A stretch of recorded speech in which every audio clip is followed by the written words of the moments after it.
안녕하세요. 모든 경기 종목을 다루고 있는 토서관입니다. 하루도 빠지지 않고 많은 경기들의 조합픽을 프리미엄 정보방에서 매일 공유하고 있습니다. 참여를 원하시는 분들은 영상 하단 댓글 보시면 오픈 채팅 링크 있으니 문의 주시길 바라며 구독과 좋아요 한 번씩 부탁드리겠습니다. 그럼 이번 경기 정보 시작하겠습니다.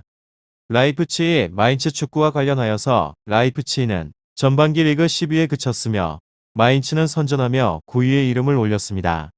라이프치히는 불만족스러운 이번 시즌을 보내고 있는 중이며 챔스리그 조별 예선에선 탈락을 하였고 리그에서도 좀처럼 반등하지 못했습니다.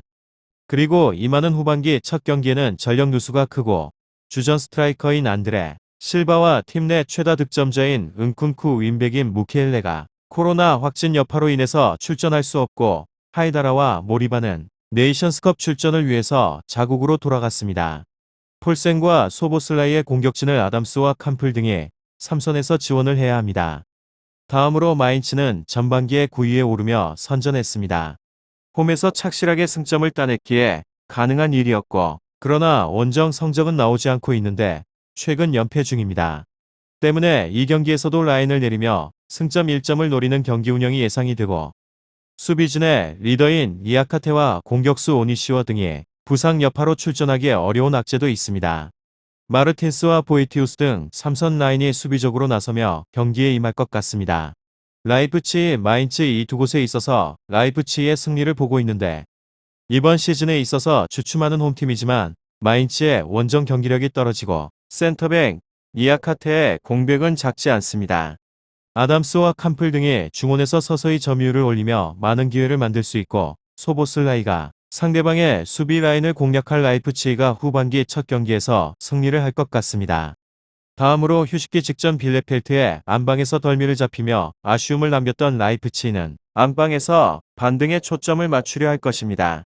공격수 풀센 미드필더 라이머의 복귀 가능성이 점쳐지고 있으나 상포 실파와 은쿤쿠가 부상자 명단에 올랐습니다.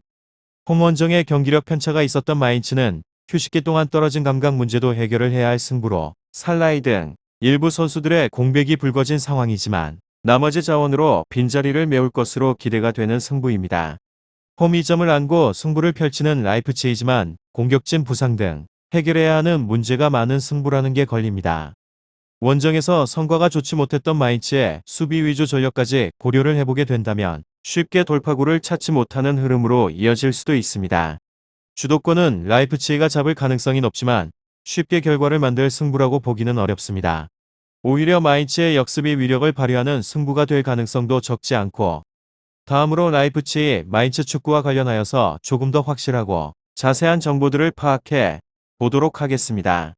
라이프치히가 마인츠를 홈으로 불러들이며 최근에 상승세를 타고 있는 중입니다.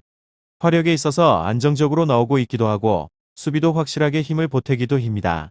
전술에 대한 적응도를 높이고 있는 상황으로 자국 내에서는 확실한 강점을 보여주고 있습니다. 최상위권으로 확실히 자리를 잡은 곳으로 하지만 챔스에서는 상황이 다릅니다. 기본적인 차이가 있고 감독을 교체한 곳입니다. 다음으로 마인츠는 지난 시즌 흐름이 나쁘지 않았으며 특히나 시즌 막판 경기력은 상당히 좋아졌습니다. 수비적인 운영에 안정감이 더해진 모양새로 이번 경기에 있어서도 마찬가지라고 보여집니다. 그렇지만 개막을 한 후에 빠르게 무너지고 있으며 전체적인 흐름이 너무 좋지 않은 모양새입니다. 원정과 홈을 가리지 않고 상황이 너무 좋지 않기도 하며 수비의 구멍이 너무 아쉽습니다. 이번에도 쉽지 않은 상황이 이어지며 원정 경기력이 오락가락한 상황입니다. 다음으로 라이프치히 팀과 관련하여서 조금 더 자세하고 확실한 정보들을 파악해 보게 되면 독일 작센주의 곳을 연고로 하고 있는 클럽으로 2018-19 시즌까지만 하더라도 분데스리가 팀에 있어서 유일하게 구서독 지역이 아니고 구동독 지역에 속해 있던 팀입니다. 라이프치히, 마인츠, 헤르타 베를린이 동서독 분단에 있어서 시절 서베를린 소속으로 분데스리가에 참가를 하였던 클럽이었던 것을 생각을 해보게 되면 순수 동독 클럽이라고 자부를 할 만도 합니다. 한때나마 유일한 동독 지역에서의 팀이라는 타이틀을 가지게 되었던 구단이 가장 자본주의적인 방식으로 인해서 성공을 구가를 하는 것도 아이러니라고 한다면 아이러니입니다. 창단 7년 만에 하위 리그를 차례대로 재패를 하고 분데스리가로 올라오고 거센 돌풍을 일으키고 있는 중입니다. 2012-13 시즌부터 시작을 하여서 9시즌 동안의 1위를 독식하고 있는 바이에른 뮌헨의 몇 안 되는 대항마로 평가를 받고 있는 곳이기도 합니다. 레드불 유한회사에 있어서 오스트리아 잘츠부르크 시작을 하여서 미국 뉴욕 및 브라질 캠피나스에서도 클럽을 운영하고 있습니다. 마지막으로 마인츠 팀인데 이곳은 1905년 마인츠 클럽 파시아라는 명칭으로 창단이 된 곳으로 다른 경기 구단들과의 합병을 거쳐서 1908년 지금의 명칭을 달게 된 것입니다. 1차 대전 그리고 2차 대전 사이에 있었던 정관기 시기 헤센 일대에 있어서는 꽤나 끝발을 날리던 팀이라고 보여졌지만 전국적으로 보게 되면 그렇게 강하지 않았고 덕분에 전국 대회에 있어서 참가도 거의 없고 나간다고 해도 초반에 탈락을 하는 경우가 잦았습니다. 자연스럽게 분데스리가 출범을 하는데도 초대받지 못했고 아예 지역 리그에 있어서 한 단계 밟고 난 후에 올라가야 했습니다.